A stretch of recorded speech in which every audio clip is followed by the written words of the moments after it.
پہلی چیز اس میں عزیزان من کہی کہ جب بھی کوئی بات کسی کے خلاف سنو، تمہارا فرسٹ ری ایکشن، پہلا رد عمل یہ ہونا چاہیے کہ نہیں بھائی میں تو نہیں ایسا مانتا جب تک تحقیق نہ ہو جائے۔ رد عمل تمہارا اس کے حق میں ہونا چاہیے، خیر ہونا چاہیے رد عمل، فرسٹ ری ایکشن تمہارا یہ ہونا چاہیے، نہ یہ ایک بات کہ ہاں ٹھیک ہے صاحب بہرحال پوچھو، نہیں ایسا ہی ہوتا، ہم نے بھی بہت کچھ سنا، نہیں کہا جب تک تحقیق نہ ہو کہو یہ کہ نہیں صاحب میں تو نہیں ان کو ایسا سمجھتا۔ سنیے یہ قرآن کے الفاظ، وہی 24/12 ہے، وَلَوْلَا إِذْ سَمِعْتُمُوهُ ظَنَّ الْمُؤْمِنُونَ وَالْمُؤْمِنَاتُ بِأَنفُسِهِمْ خَيْرًا وَقَالُوا هَذَا إِفْكٌ مُبِينٌ، جب یہ بات تم تک پہنچی تھی کسی کے خلاف ایک تہمت، تو پہلا رد عمل تمہارا یہ ہونا چاہیے تھا کہ نہیں یہ کچھ صحیح نظر تو نہیں آتا، اور اگلی بات یہ کہ نہیں بھائی میں جب تک یہ تحقیق نہیں ہو جائے گی اس بات کی اور میں نہیں مانوں گا۔ فرسٹ رد عمل خیر کا ہونا چاہیے، شر کا نہیں، اس کے خلاف نہیں، اس کے حق میں رد عمل ہونا چاہیے۔ اور یہی چیز جو ہے آگے بڑھائیں گے آپ تو یہ جو انڈر ٹرائل پولیس والوں کے ہاں ہوتے ہیں لوگ، ملزم جنہیں کہتے ہیں، مجرم نہیں وہ ہوتا، ابھی الزام لگا ہوا ہوتا ہے، وہاں بھی فرسٹ ری ایکشن یہ نہیں ہوتا کہ ہو سکتا ہے کہ یہ مجرم نہ ہو، پہلا ری ایکشن ہمارے ہاں ہوتا ہے کہ مجرم ہے وہ ثابت کرے کہ میں مجرم نہیں ہوں۔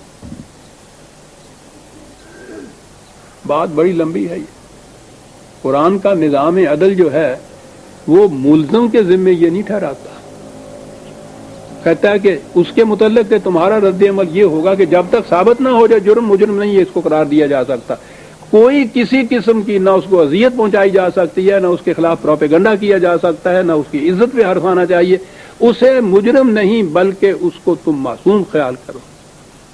ابھی الزام ہے صرف، لازمہ کے معنی ایک بات چپکائی گئی ہے اس کے خلاف، آگے چلو۔ اور یہ تو سوال ہی نہیں ہے کہ جسے آپ تشدد کہتے ہیں پولیس کا، قرآن کی روح سے تو گالی دینے تک بھی اجازت نہیں ہو سکتی، تذلیل بھی نہیں قرآن گوارا کرتا انسان کی۔ کہا پہلا رد عمل یہ ہونا چاہیے کہ نہیں یہ صحیح نظر نہیں آتا، دیکھتے ہیں تحقیق کرنے کے بعد۔ تو پہلی چیز تو یہ قالوا ھذا افک مبین کہ نظر بظاہر تو یہ کچھ بہت گھنانا سا تہمت تراشی نظر آتی ہے، نظر آتا ہے کہ یہ ایسی بات نہیں۔ اسی میں 16ویں آیت ہے پھر وَلَوْلَا إِذْ سَمِعْتُمُوهُ قُلْتُمْ مَا يَكُونُ لَنَا أَن نَّتَكَلَّمَ بِهَذَا سُبْحَانَكَ هَذَا بُهْتَانٌ عَظِيمٌ، جب تم تک یہ بات پہنچی تھی تمہیں کہنا یہ چاہیے تھا کہ صاحب ہمیں کوئی حق نہیں پہنچتا کہ ہم اس کی تشہیر کریں، اور جہاں تک کہو کہنا کہ میرے اپنے خیال کا تعلق ہے، میں سمجھتا ہوں کہ یہ اتہام ہی ہے، تہمت تراشی ہے، میں نہیں سمجھتا کہ یہ صحیح ہو سکتا ہے۔ پہلی بات تو یہ کہ مجھے کوئی حق نہیں پہنچتا کہ میں اس بات کو آگے بڑھاؤں، اور دوسری چیز جہاں تک میرے اپنے خیال کا تعلق ہے میں نیک ظنی سے ہی کام لیتا ہوں۔ سوچئے یوں نظر آئے گا کہ میں چھوٹی چھوٹی سی باتیں ہیں آداب محفل کی، لیکن آپ غور کیجئے کہ قوم کی زندگی میں کتنی اہمیت ہے ان چھوٹی چھوٹی باتوں کی۔ نظام عدل اس کے اوپر برپا ہے، نظام شہادت اس کے اوپر برپا ہے۔ اب آپ نے سوچا کہ یہ ایک واقعہ جس کی قرآن اس کی ڈیٹیلز یوں نہیں دیتا ہے کہ وہ فلاں مرد تھا اور فلاں عورت تھی، فلاں جگہ یہ ہوا، وہ تاریخ نہیں بیان کر رہا، اس نے تو ایک عالمگیر اصول بیان کرنا ہے آنے والوں کے لیے بھی جو سبق آموز ہو، اور وہ یہ کہ ایسا ہوا تھا تو اس میں یہ انہوں نے کیا اور اس کا خمیازہ بھگتا پوری قوم نے۔ یاد رکھو ایسا نہ ہو، جب بھی اس قسم کا واقعہ کوئی سننے میں تمہارے آئے تمہارا فرسٹ ری ایکشن یہ ہونا چاہیے کہ نہیں بھائی میں اس کو ایسا نہیں سمجھتا، اور اگلی بات یہ کہ جب تک تحقیق نہیں ہو جاتی میں اس ایک لفظ اپنی زبان تک لانے کے لیے تیار نہیں ہوں۔ بتانا ہے اگر وہ اجتماعی امور سے متعلق ہے تو جتنے ذمہ دار آپ کے ہاں ارباب حکومت عمال حکومت ہیں ان تک بات پہنچاؤ جا کر کہ ایسی بات فلاں نے آ کے سنی ہے، آپ اس کی تحقیق کر لیجئے، خود کوئی ایک لفظ زبان سے نہ نکالو آگے پھیلانے کے لیے۔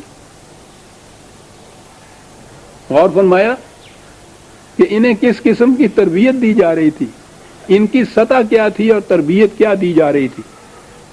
وَاعْلَمُوا أَنَّ فِيكُمْ رَسُولَ اللَّهِ لَوْ يُطِيعُكُمْ فِي كَثِيرٍ مِّنَ الْأَمْرِ لَعَنِتُّمْ وَلَٰكِنَّ اللَّهَ حَبَّبَ إِلَيْكُمُ الْإِيمَانَ وَزَيَّنَهُ فِي قُلُوبِكُمْ وَكَرَّهَ إِلَيْكُمُ الْكُفْرَ وَالْفُسُوقَ وَالْعِصْيَانَ أُولَٰئِكَ هُمُ الرَّاشِدُونَ فَضْلٌ مِّنَ اللَّهِ وَنِعْمَةٌ وَاللَّهُ عَلِيمٌ حَكِيمٌ. کہا یہ کہ اب وہ تمہاری زندگی پہلے سے انفرادیت کی زندگی نہیں رہی، اب ایک نظام کی زندگی آ گئی ہے. یاد رکھو تمہارے اندر اللہ کا رسول بیٹھا ہے.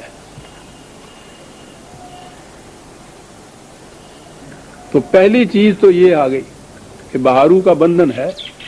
اب تم تنکے تنکے نہیں رہے ہوئے، اب تم ایک بہارو بن گئے. ایک اجتماعی زندگی ہے اور اس کا ایک مرکز ہے اور تمہارے اندر وہ بیٹھا ہوا ہے.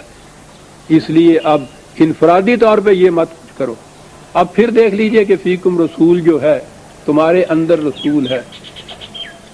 اب یہاں سے ذہن یوں جائے گا کہ جب رسول اللہ صلی اللہ علیہ وسلم نہ رہیں گے اس دنیا میں، ان کے اندر، وہ تو قرآن کہتا ہے کہ ان کو بھی کل موت آنی ہے جیسے باقیوں کو موت آنی ہے. تو پھر یہ بات ختم ہو جائے گی. اس نے تو کہا تھا کہ یہ رسول تمہارے اندر ہیں، تو اس وقت تک تو یہ بات رہے گی. جب رسول فوت ہو جائیں گے تو پھر یہ سارا سلسلہ ہی الٹ پلٹ ہو جائے گا. یہاں تو اتنا ہی کہا ہے کہ ان معاملات میں جب یہ رسول موجود ہے، مرکز موجود ہے، تو یہ وہاں تک پہنچاؤ اور آگے بات خود نہ کرو. ایک دوسری جگہ اس سے بھی زیادہ اہم کہا ہے اور وہ بڑا ہی اہم مقام ہے سر. 3/108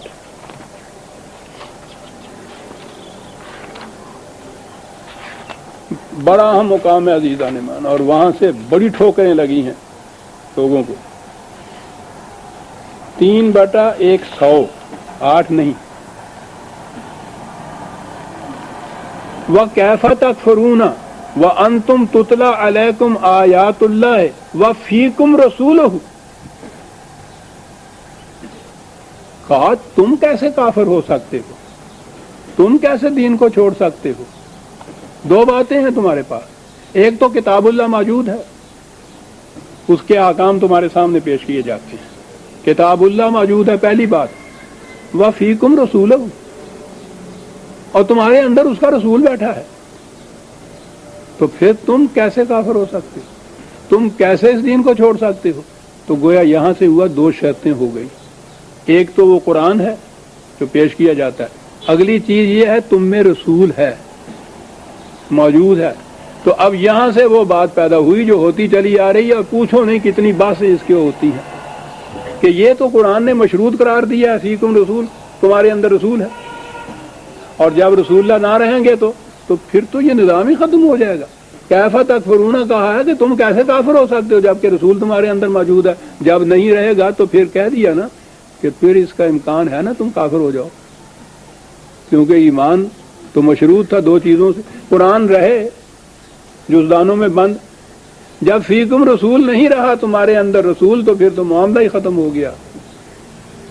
اور فرمائیے یہ سطحی مفہوم لینے سے بات کہاں جا پہنچی. لیکن یہ تو قرآن ہے. یہی سورہ آل عمران کی یہ آیت نمبر 100 تھی، اور اسی میں آیت نمبر 143 میں یہ کہہ دیا کہ سن لیجئے جو بار بار ہم کہتے ہیں کہ تمہارے اندر رسول ہے، تو تمہارے ذہن میں یہ بات نہ پیدا ہو جائے کہ اس کے معنی یہ ایک پرسن ہے، یہ ایک شخص ہے، یہ ایک انسان ہے جو تبھی زندگی جیتا ہے اور تبھی موت کل کو مر بھی سکتا ہے، جا بھی سکتا ہے. تو تم یہ نہ سمجھ لو کہ یہ اس کی ذات سے وابستہ ہے سارا نظام.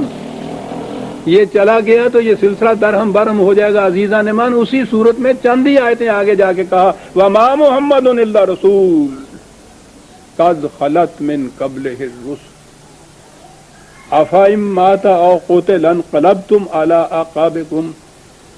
یاد رکھو محمد بھی اسی قسم کا ایک رسول ہے جیسا کہ اس سے پہلے رسول آتے رہے اپنا پروگرام پورا کر کے اس دنیا سے چلے جاتے رہے.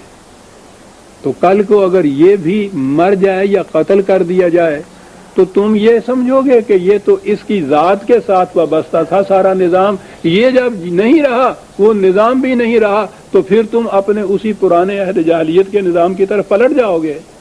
یہ کہہ کہ یہ تو اس کی ذات کے ساتھ تھا، کہا کہ یاد رکھو وَمَن يَنْقَلِبْ عَلَىٰ عَقِبَيْهِ فَلَن يَضُرَّ اللَّهَ شَيْئًا۔ اگر کوئی یہ سمجھتا ہے اور پھر کہتا ہے کہ یہ تو اس کی ذات سے وابستہ تھا، وہ نہیں رہا تو نظام بھی نہیں رہا، اور پلٹ جائے اگر تو پلٹ جائے گا تو اپنا ہی کچھ نقصان کرے گا، خدا کا نہیں کچھ نقصان کرے گا۔ بتا دیا کہ رسول اللہ صلی اللہ علیہ وسلم کی وفات کے بعد یہ سلسلہ شیرازہ بکھر نہیں جائے گا، نظام ختم نہیں ہو جائے گا، اسے آگے چلنا ہے۔ اور اسی لیے قرآن نے اس نظام کو صرف رسول اللہ کے ساتھ وابستہ نہیں کیا، محمد الرسول اللہ والذین معہ ساتھ کہا ہے۔ اللہ کا رسول یہ محمد اور اس کے یہ رفقا ساتھی جو ہیں، یوں یہ نظام قائم رہتا ہے، جماعت کے ہاتھوں یہ نظام قائم رہتا ہے، شخصیتوں کے بال بوتے پہ قائم نہیں رہتا۔ شخصیتیں آتی ہیں، شخصیتیں چلی جاتی ہیں۔ اگر وہ جماعت ایسی تیار کی ہوئی ہے جو خدا کے رنگ میں رگی ہوئی، اسوہ رسول اللہ صلی اللہ علیہ وسلم کے تابع چلنے والی، قرآن کو سمجھنے والی، ان صلاحیتوں کی مالک ہے، تو کسی ایک فرد کا ان میں نہ رہنا کچھ اثر انداز نہیں ہو سکتا نظام پہ۔ جتنے نظام دنیا کے مسلسل چلتے ہیں، صدیوں تک نظام چلتے ہیں، وہ نظام ہوتے ہیں جو شخصیتوں کے ساتھ وابستہ نہیں ہوتے۔ اور یہ وہ چیز تھی جو نبی اکرم صلی اللہ علیہ وسلم کے سب سے پہلے ساتھی ہے، سب سے قریبی صدیق اکبر رضی اللہ تعالیٰ عنہ نے جب حضور کی وفات ہوئی ہے تو ایک قیامت مچ گئی صحابہ کے اندر، کوہرام مچ گیا صحابہ کے اندر۔ وہ لوگ بھی تھے جن کے ذہن میں یہ آیا کہ یہ تو آپ کی ذات کے ساتھ یہ نظام تھا، اب کیا بنے گا، یہ کیفیت ہوئی پیدا۔ تو اس وقت حضرت ابوبکر صدیق اس انتشار کے عالم کے اندر ممبر پہ کھڑے ہوئے، یہ تھی صداقت عظمیٰ آپ کی۔ انہوں نے کہا کہ یہ کوہرام کیا مچ رہا ہے، یاد رکھو جو شخص تم میں سے محمد کو اپنا معبود سمجھتا تھا وہ جان لے کہ اس کا معبود مر گیا، اور جو خدا کو اپنا معبود سمجھتا تھا سمجھ لو انہ حی قیوم لا یموت، وہ زندہ ہے، پائندہ ہے، کبھی نہیں مر سکتا۔ اس لیے کسی ایک شخص کی موت سے اس نظام کا کچھ نہیں بگڑ سکتا۔ غور فرمایا آپ نے کہ اب وفیکم رسول اللہ کے معنی کیا ہو گئے، کہ یہ نہیں ہے کہ جب تک یہ طبعی طور پر آپ کے اندر یہ شخصیت موجود ہے نظام موجود رہے گا، شخصیت نہیں رہے گی نظام ختم ہو جائے گا، اور اس کے بعد تو ختم نبوت ہے، یعنی پھر اس کے بعد تو کسی رسول نے آنا ہی نہیں ہے۔ جس رسول کے ساتھ وابستہ تھا وہ چلا گیا، کسی اور نے آنا ہی نہیں ہے، اللہ اللہ خیر صلاح، خام خیر ٹنڈورے پٹن رہے ہو اسلام کے حیا کے آپ۔ یہ معنی نہیں ہے عزیزان مان، اسلام لا اسلام الا بالجماعت، حضرت عمر نے کہا تھا کہ اسلام جماعت کے ساتھ وابستہ ہے۔ اگر وہ جماعت اس رنگ میں چلے آ رہی ہے قیامت تک یہ نظام قائم رہ سکے گا۔ نو جماعت نہیں رہے گی اس انداز کی تو پھر یہ نظام جو ہے یہ نہیں رہے گا۔ پھر کیا ہوگا، وہ جو کہا کہ تم میں قرآن موجود ہے وہ تو موجود رہے گا قیامت تک۔ اگلی بات کیا کرنے کی ہوگی، جو بھی اس نظام کو قائم کرنے کا داعی یا مدعی یا خواہش مند ہو اسے ایک جماعت تیار کرنی ہوگی جن کے قلوب اور اذہان کی تربیت اور تعلیم و تطہیر قرآن کے انداز میں، قرآن کے رنگ میں کی جائے گی۔ اسوہ حسنہ نبی اکرم صلی اللہ علیہ وسلم کا سامنے ہوگا، اس سے ایک جماعت تیار ہوگی، پھر یہ نظام قائم ہو جائے گا۔ شخصیتوں کے آنے اور جانے سے اس کا کچھ نہیں بگڑے گا۔ عزیزان مان، سورہ الحجرات کی آیت 7 تک 8 تک بلکہ ہم نے لے لیا، 9ویں آیت سے ہم پھر آئندہ لیں گے۔ تقبل منا انک انت السمیع العلیم۔